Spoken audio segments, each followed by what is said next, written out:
पुस्तक से पाठ अध्याय 1। अध्याय का शीर्षक है भगवान श्री कृष्ण का अवतरण। तो हमने देखा कि कैसे जब पृथ्वी पे असुरों का भार बढ़ गया था तो उस समय पृथ्वी देवी जो हैं ब्रह्मा जी के पास जाती हैं। ब्रह्मा जी जो हैं शिव जी और सभी देवता मिलके भगवान विष्णु के पास जाते हैं, भगवान का गुणगान करते हैं। पुरुष सुक्त करके एक प्रार्थना है उसको बोलते हैं और फिर ब्रह्मा जी जो हैं तपस्या के रूप में के पोस्चर में बैठ जाते हैं और फिर ब्रह्मा जी को भगवान विष्णु जो हैं उनको ये भविष्यवाणी करते हैं कि कैसे स्वयं भगवान कृष्ण जो हैं जल्दी ही देवकी और वासुदेव के 8वें पुत्र के रूप में अवतरित होंगे और जितने भी असुरी राजा हैं उनका नाश करेंगे। तो इसलिए प्रभुपाद जी भागवतम के परपोट में लिखते हैं कि कैसे भगवान जो हैं वो क्यों आते हैं। परित्राणाय साधूनां विनाशाय च दुष्कृतां धर्म संस्थापनस्थाय संभवानि युगे युगे। तो धर्म की स्थापना करने के लिए स्वयं भगवान आते हैं या भगवान के शुद्ध भक्त स्वयं आते हैं। तो इस प्रकार से भविष्यवाणी करने के बाद में आगे बढ़ते हैं। प्रभुपाद जी लिख रहे हैं कैसे कि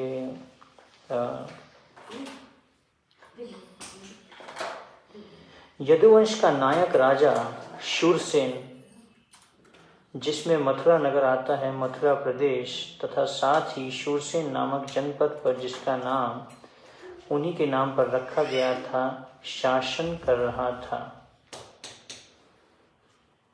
तो मथुरा नामक जो स्थान है वहाँ के राजा थे राजा शूरसेन, जिसमें मथुरा भी आता है। और एक वहाँ पे डिस्ट्रिक्ट है उसका नाम भी शूरसेन है, जो कि राजा शूरसेन के नाम से ही उसको जो है यह रखा गया था। तो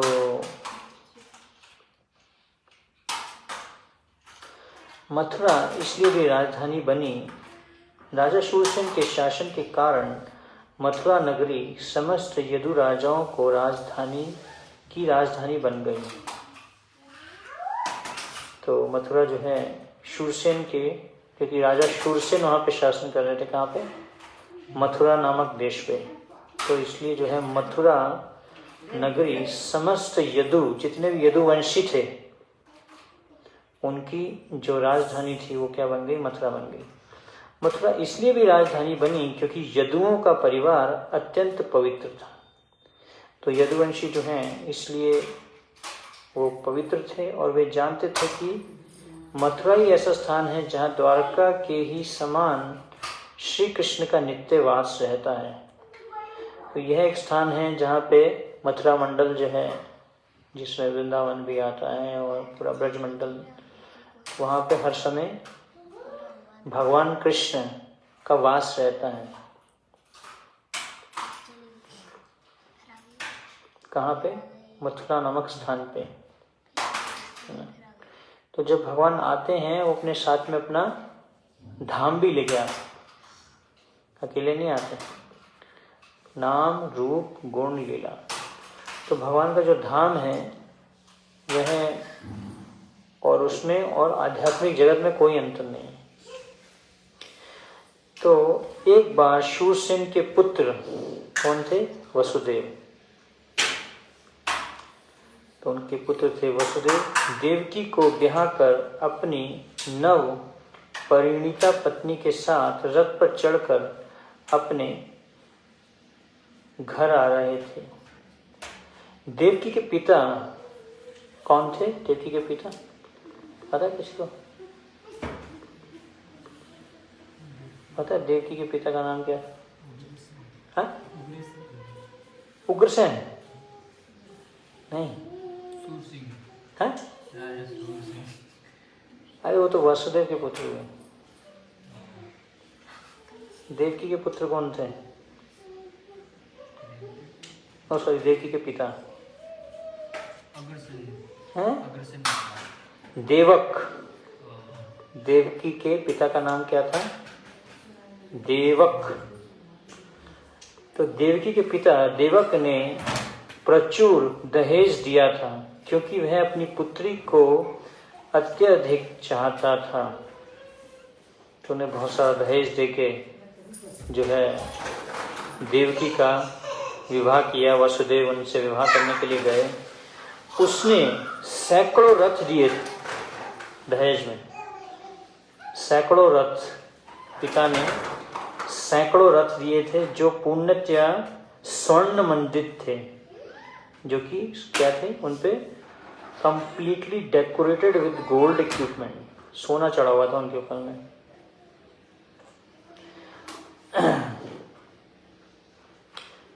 उस समय उग्रसेन का पुत्र कौन था? उग्रसेन का पुत्र कौन था?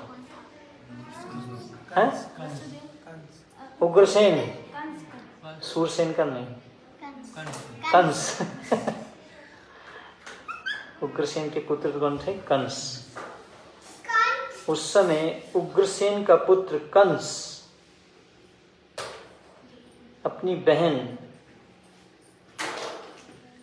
देवकी को प्रसन्न करने के लिए वसुदेव के रथ के घोड़ों की रास स्वेच्छा से अपने हाथों से लेकर हाँकने लगा था। वैदिक सभ्यता की प्रथा अनुसार जब कन्या का विवाह होता है तो उसका भाई अपनी बहन तथा अपनी बहनोई को उनके घर ले जाता है। तो अभी भी चलता है ऐसा, आजकल भी होता है। जो भाई है वो बहन को अपने घर छोड़ के आता है।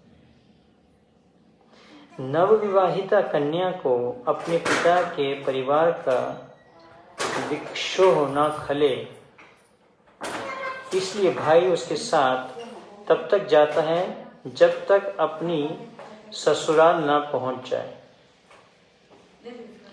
तो इसलिए जो है वो तब तक भाई जाता है जब तक जो है उसको ऐसा विरह माता पिता से ना फील हो, इसलिए भाई जो है उसके साथ में जाता है सिस्टर को छोड़ने के लिए।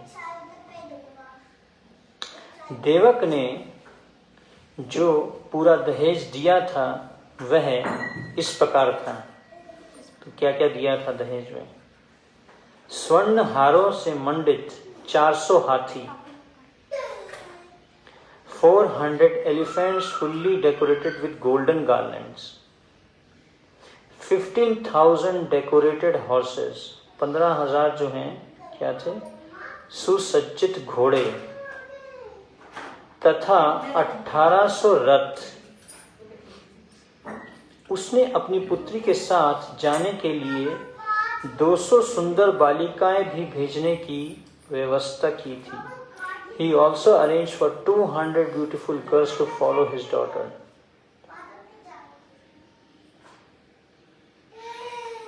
क्षत्रियों की विवाह प्रणाली जो भारत में अब भी प्रचलित है बताती है कि जब क्षत्रिय का विवाह हो तो दुल्हन के अतिरिक्त उसकी कुछ दर्जन तरुण सहेलियां भी राजा के घर जाएं। रानी की अनुचरियां दासी कहलाती हैं, किंतु वास्तव में वे रानी की सहेलियों की तरह कार्य करती हैं। यह प्रथा अनादिकाल से प्रचलित है और कम से कम 5000 वर्ष पूर्व भगवान कृष्ण के अवतार के भी पहले से खोजी जा सकती है। इस प्रकार वसुदेव अपनी पत्नी देवकी के साथ 200 सुंदर कन्याएं भी लेते आए। तो ऐसी प्रथा थी कि जब कन्या का विवाह होता है तो उसके साथ में कुछ उसकी सहेलियां भी जाती हैं। तो इस प्रकार की प्रथा बनी हुई थी। जब दूल्हा तथा दुल्हन रथ में जा रहे थे तो उस शुभ मुहूर्त की जानकारी देने के लिए अनेक प्रकार के बाजे बज रहे थे। शंख, बिगुल, ढोल तथा मृदंग एक साथ मिलकर मधुर संगीत समूह वादन की ध्वनि उत्पन्न कर रहे थे। जुलूस अत्यंत मनोहर ढंग से निकल रहा था और कंस रथ को हाँक रहा था, तभी आकाश से अचानक एक आश्चर्यजनक ध्वनि गूंजी, जिसने विशेष रूप से कंस को उद्वेलित कर दिया।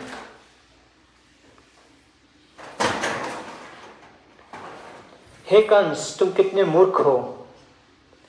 तुम अपनी बहन तथा बहनोई का रथ हाँक रहे हो, किंतु तुम यह नहीं जान रहे कि तुम्हारी इसी बहन की 8वीं संतान तुम्हारा वध करेगी। तो इस प्रकार से जो आकाशवाणी होती है, जैसा कि आप जानते हैं, और आकाशवाणी में बताया जाता है कि कैसे देवकी का जो 8वां पुत्र है वो कंस की मृत्यु का कारण बनेगा।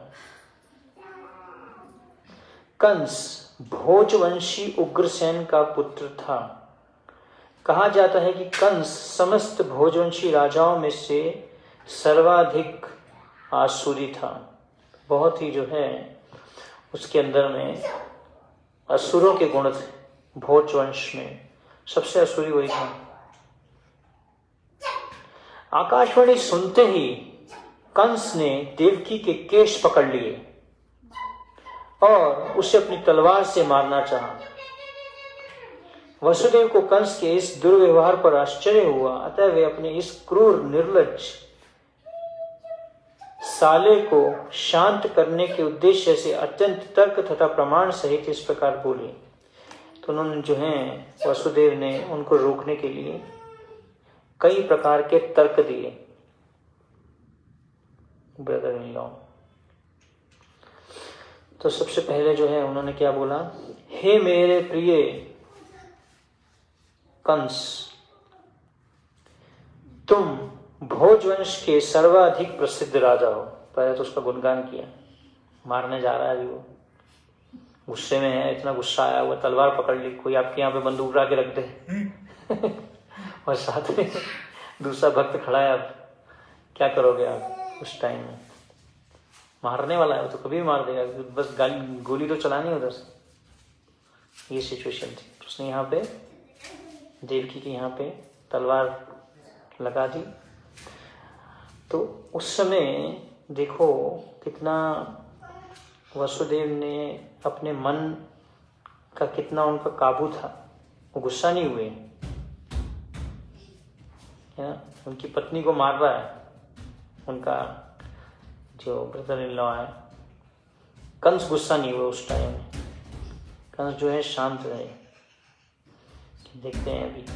और उन्होंने सबसे पहले जो है उनका गुणगान किया। मेरे प्रिय कंस, तुम भोजवंश के सर्वाधिक प्रसिद्ध राजा हो और लोग तुम्हें महानतम योद्धा तथा पराक्रमी के रूप में जानते हैं। तो उसको ये बोला कि you are the greatest warrior and a brilliant king. सर्वाधिक प्रसिद्ध हो, महानतम योद्धा और पराक्रमी हो। आखिर तुम इतने क्रुद्ध हो गए कि अपनी बहन को उसके विवाह के शुभ अवसर पर मारने के लिए उद्यत हो गए। तुम अपनी मृत्यु से इतने भयभीत क्यों हो? है ना, भौतिकवादी व्यक्ति जो होता है वो मरने से डरता है, क्योंकि उसके मन में बहुत डर रहता है, मृत्यु आ जाएगी। मृत्यु तुम्हारे जन्म के साथ ही उत्पन्न हो चुकी है ना। Death is already born along with your birth. तो जिसका जन्म हुआ है उसकी मृत्यु होगी ही होगी। तो वासुदेव जो है किसको बोल रहे हैं? कंस को, है ना। जैसे तुम्हारा जन्म हुआ वैसे ही तुम्हारी मृत्यु भी होगी ही होगी। हर एक व्यक्ति की मृत्यु होगी जिसका भी जन्म है ना। इस दुनिया में कोई भी चीज है वो काल के प्रभाव में रहती है। कोई भी वस्तु, उसकी कुछ ना कुछ एक्सपायरी डेट होती है। कोई भी दवाई खरीद लो, उस पर लिखा होता है एक्सपायरी डेट। मैगी खरीद लो, उस पर लिखा होता है एक्सपायरी डेट। सड़ा हुआ होता है ये मैगी और ये सब पैकेट में जितना भी होता है ना खाना, इसमें बहुत सारे केमिकल और कीड़े वीड़े डाल के उसको ऐसे बचाया जाता है और फिर उसको बेचा जाता है और सब खाते हैं उसको। फिर प्रभुपाद जी बोलते हैं 4 घंटे से ऊपर पका हुआ खाना खाना मतलब जहर खाना, ऐसा है। हाँ, चॉकलेट में भी कॉकरोच होता है। गूगल करके देखना, उसमें गूगल करना, उसमें देखना चॉकलेट में कॉकरोच, ऐसे करके डालना, वो दिखाएगा कि चॉकलेट में कॉकरोच को सुखा के। हाँ, नहीं पता आपको चॉकलेट में कॉकरोच होता है? हाँ, चॉकलेट में कॉकरोच होता है, कॉकरोच। तो एनीवे, तो हर एक चीज की जो है एक्सपायरी डेट होती है, एक्सपायरी डेट। हर एक चीज की मृत्यु होती है। जिसका भी जन्म हुआ है उसकी मृत्यु तो होगी ही होगी। जिस दिन तुमने जन्म ग्रहण किया उसी दिन से तुम्हारी मृत्यु प्रारंभ हो गई है ना। तो क्या बोल रहे हैं आगे वासुदेव जी कंस को कि जिस दिन तुम्हारा जन्म हुआ, from the very day you took your birth you began to die, है ना। जिस दिन हमारा जन्म हुआ उसी दिन से हम मृत्यु की तरफ बढ़ रहे हैं।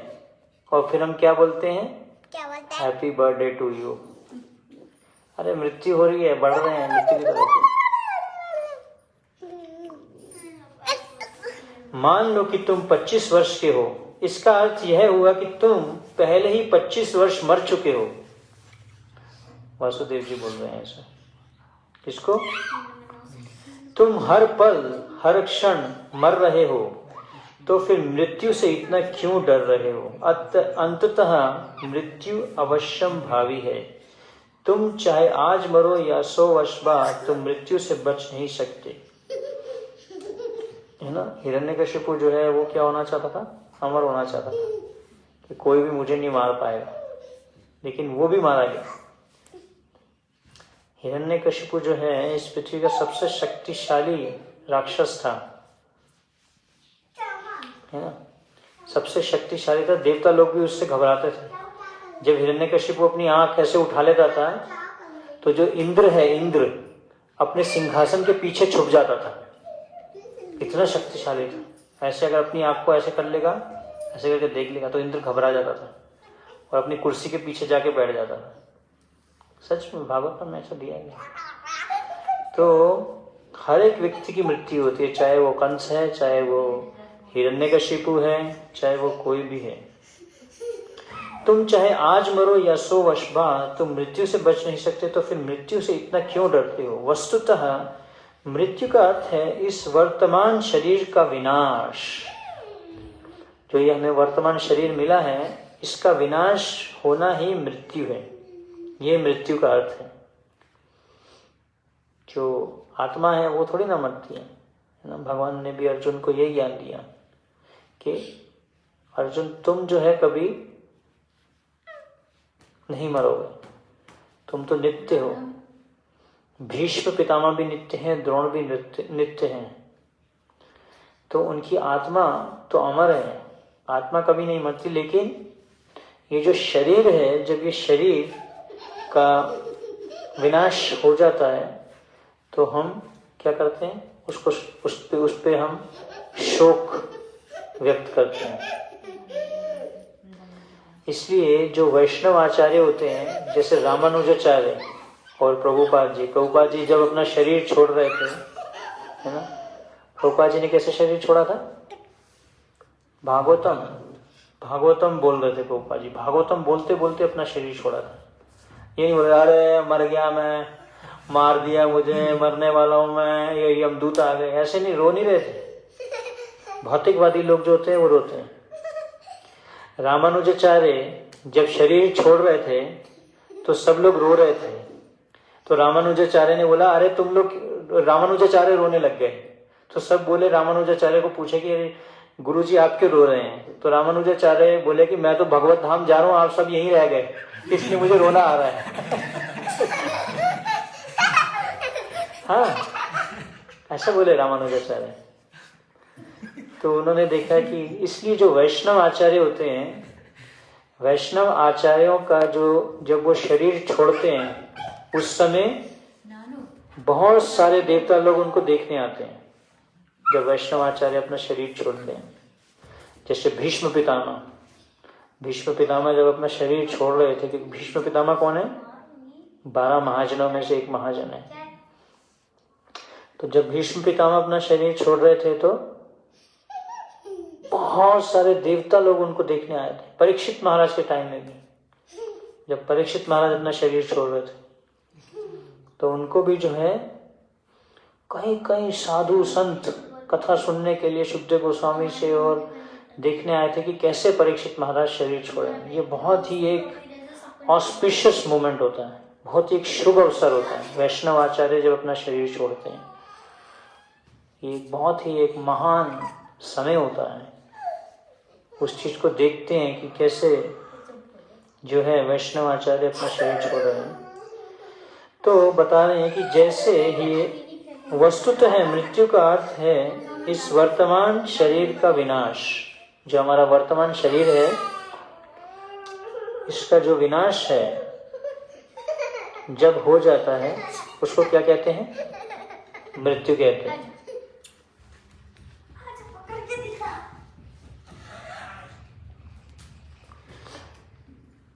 तो आगे कंस को जो है वसुदेव जी बता रहे हैं, जैसे ही ये वर्तमान शरीर कार्य करना बंद कर देता है और भौतिक प्रकृति के पंच तत्वों से मिल जाता है तो शरीर के भीतर की आत्मा शरीर के वर्तमान कर्मों तथा उनके फल के अनुसार दूसरा शरीर ग्रहण करता है। तो आत्मा को नया शरीर मिलता है। किस बेस पे मिलता है? कि आपने वर्तमान क्या कर्म किए और उनका क्या फल होगा, उसके अनुसार आपको नया शरीर मिलता है।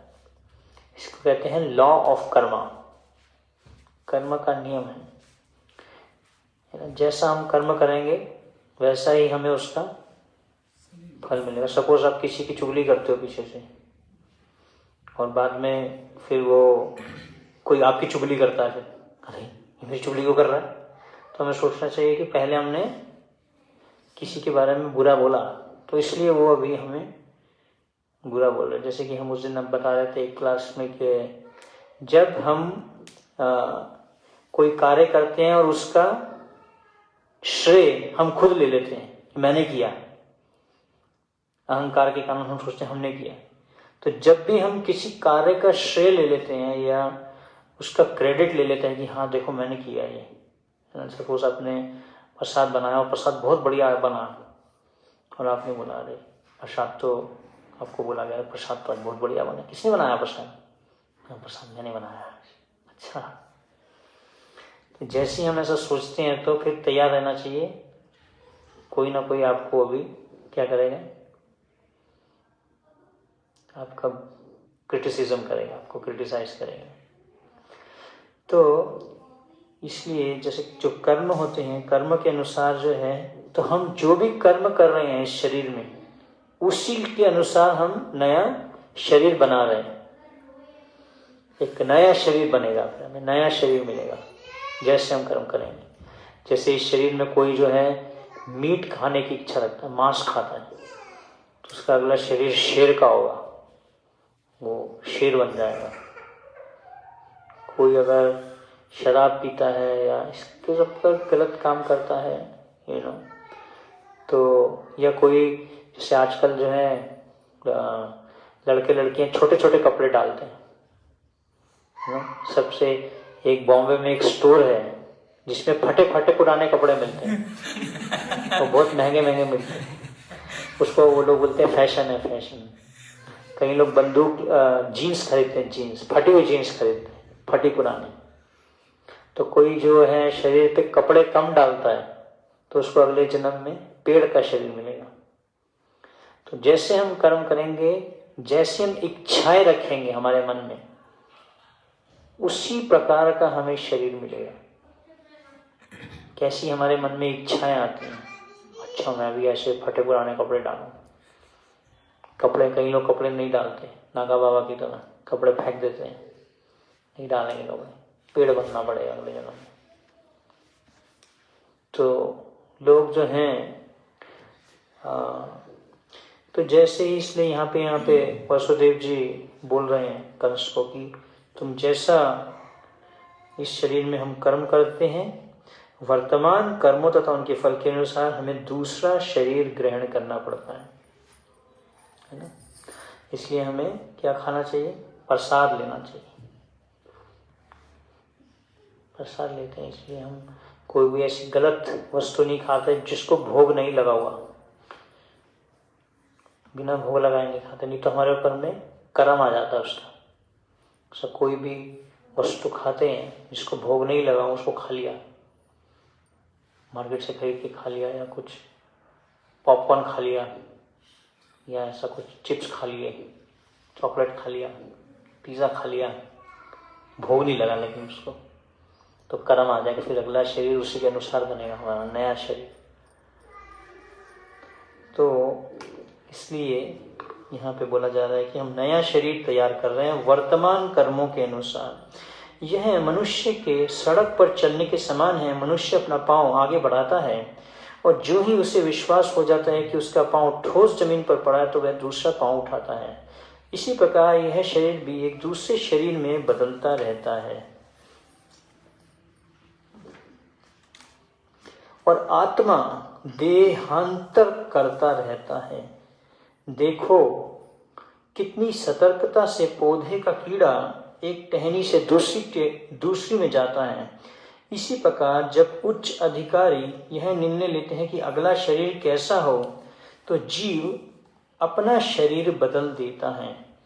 जब तक जीव इस भौतिक संसार में बद्ध रहता है तब तक उसे एक के बाद दूसरा भौतिक शरीर ग्रहण करना होगा। तो जब तक जो है हम इस भौतिक जगत में हैं, हमें जन्म मृत्यु के चक्कर में फंसना पड़ेगा अगर हम भक्ति नहीं करते तो।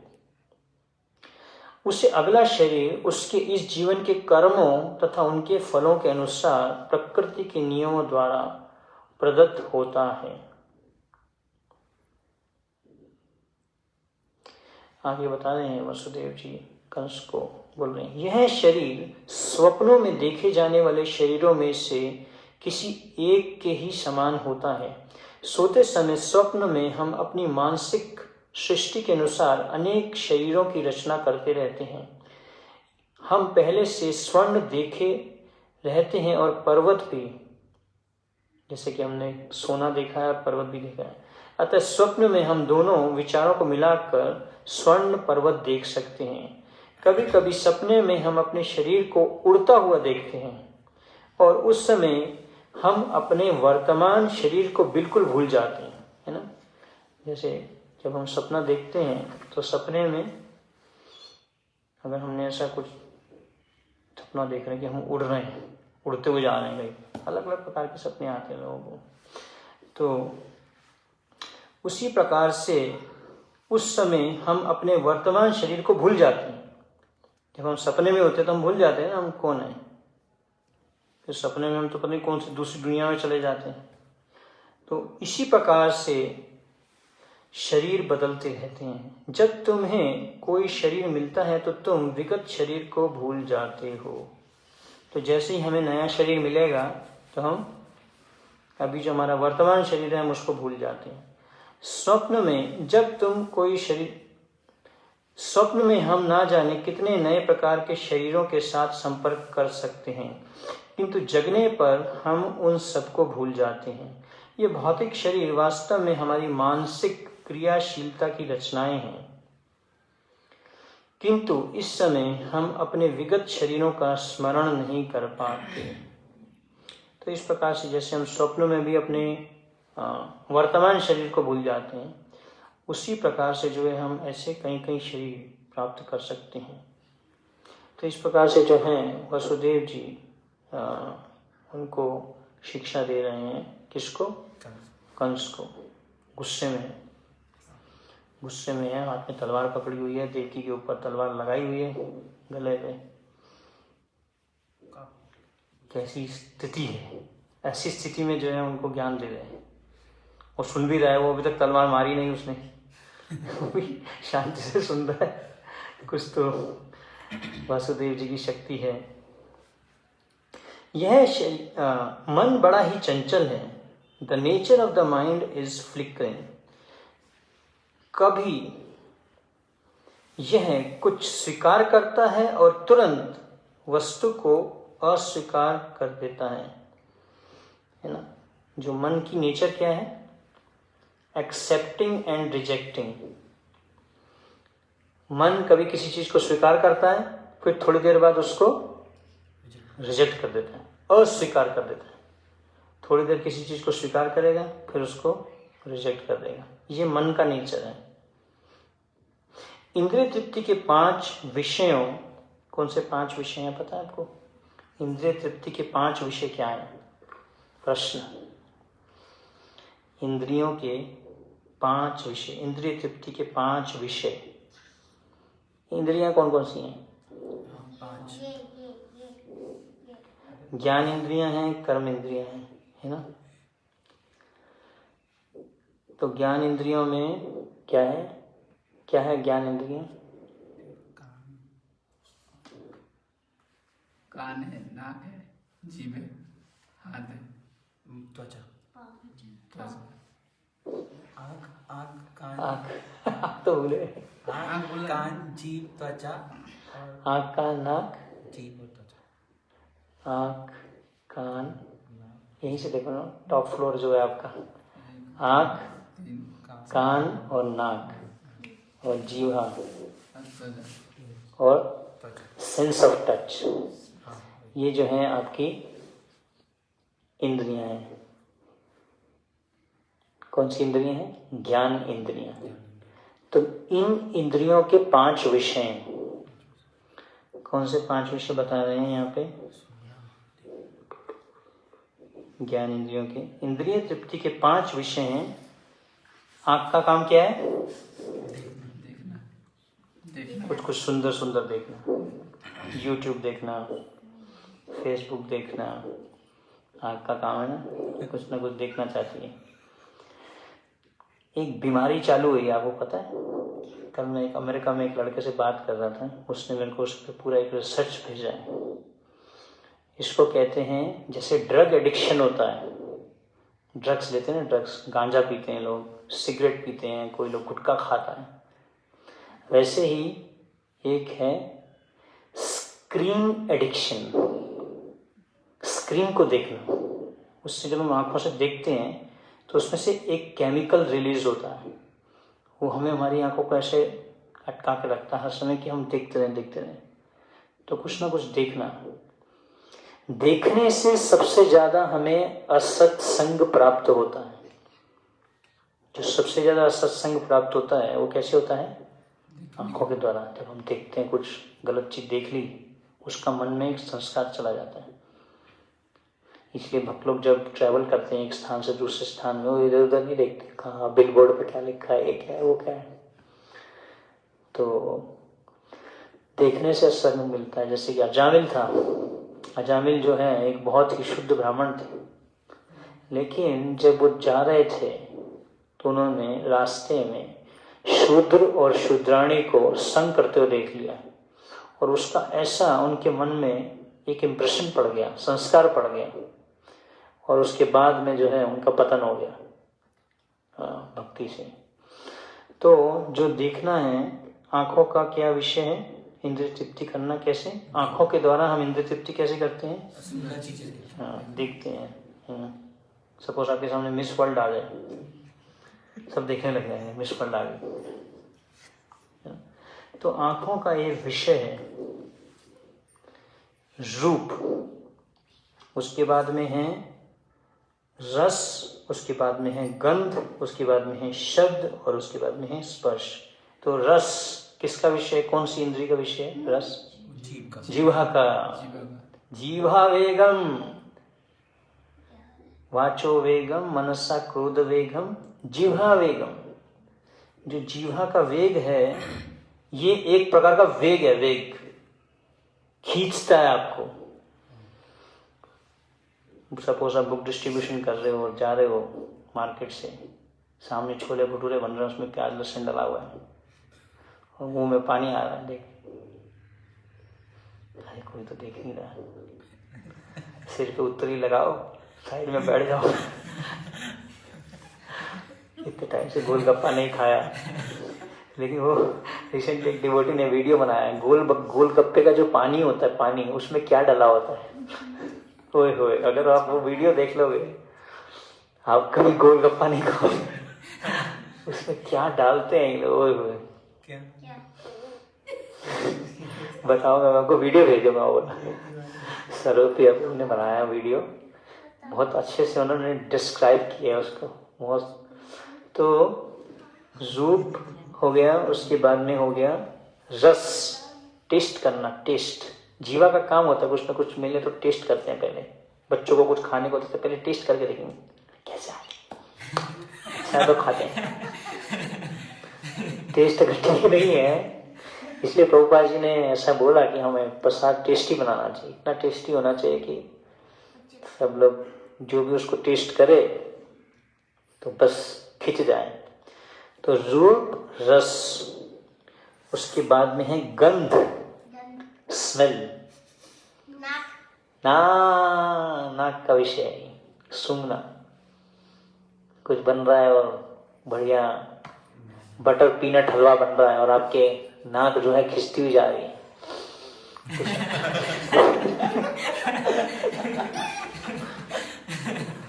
तुरंत वो आपकी जो इंद्री है, नाक की इंद्री, सपोज आप ट्रेन में जा रहे हो और ट्रेन में जो है वो आता ना, बोलता है बोंडा बोंडा, समोसा समोसा, और उसकी फिर जब आपके पास में आता है उसकी खुशबू आती है नाक में। तो जो नाक है, जब उसको खुशबू आती है इंद्रिय को, तो मन में एक इंफॉर्मेशन भेजती है।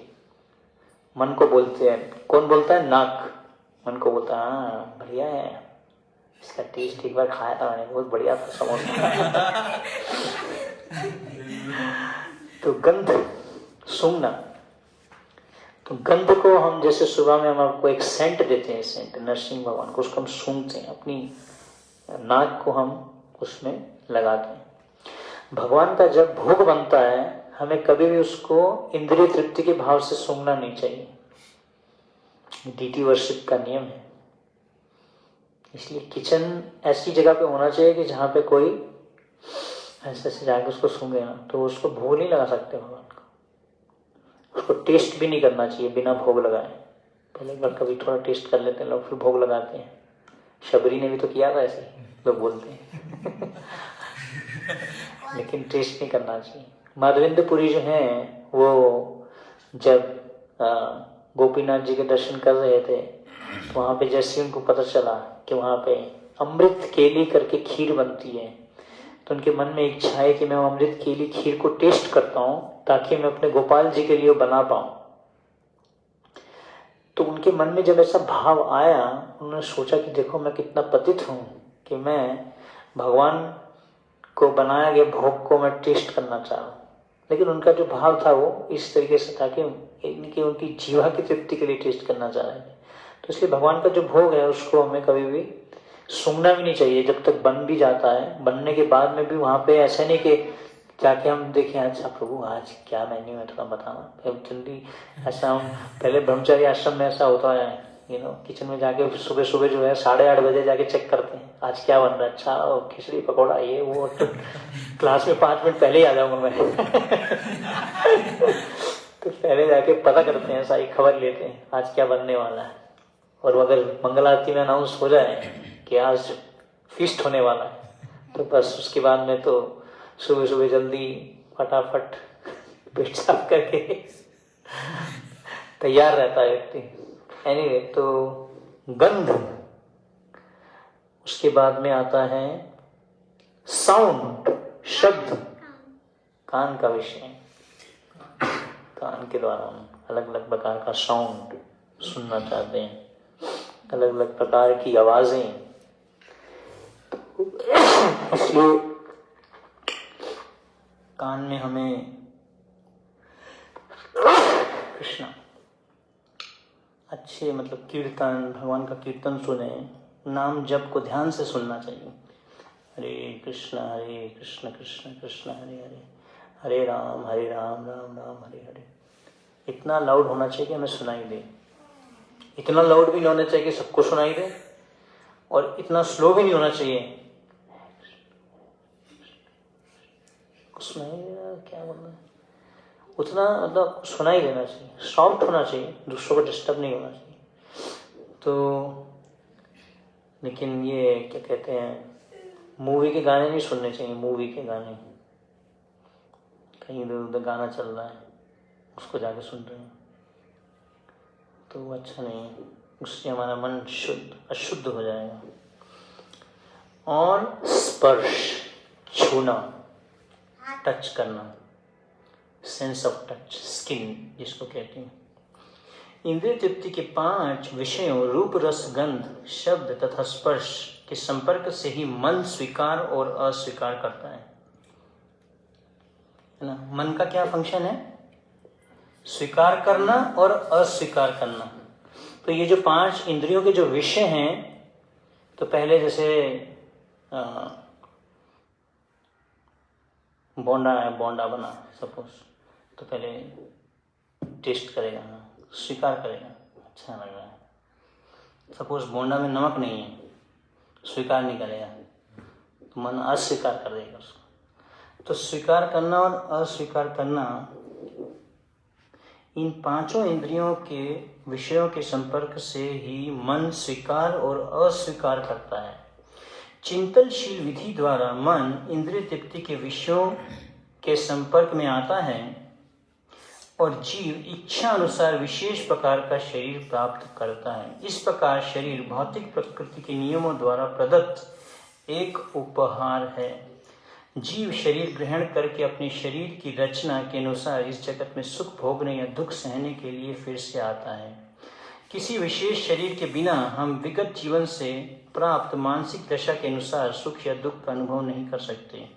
हमें विशेष प्रकार का जो शरीर मिलता है वह मृत्यु के समय हमारी मानसिक दशा के अनुसार ही मिलता है। भगवद गीता में भगवान बोलते हैं कि जैसा हमारा मानसिक दशा होगी शरीर छोड़ते हुए, वैसा ही हमें शरीर मिलेगा। यम यम वापि स्मरण भावम त्यजे अंते कलेवरम त्यंता में वेति कौंतया सदा तद्भाव भाविता।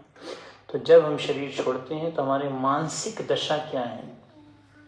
तो इसलिए ये जो जीवन है वो किस लिए है? प्रिपरेशन करने के लिए, तैयारी करने के लिए कि मृत्यु के समय हमारे शरीर में भगवान का नाम रहे। हरे कृष्णा। किसी का कोई प्रश्न है आज की चर्चा से? तो कल चर्चा को आगे बढ़ाएंगे। श्रील प्रभुपाद की जय, गौर भक्तवृंद की जय।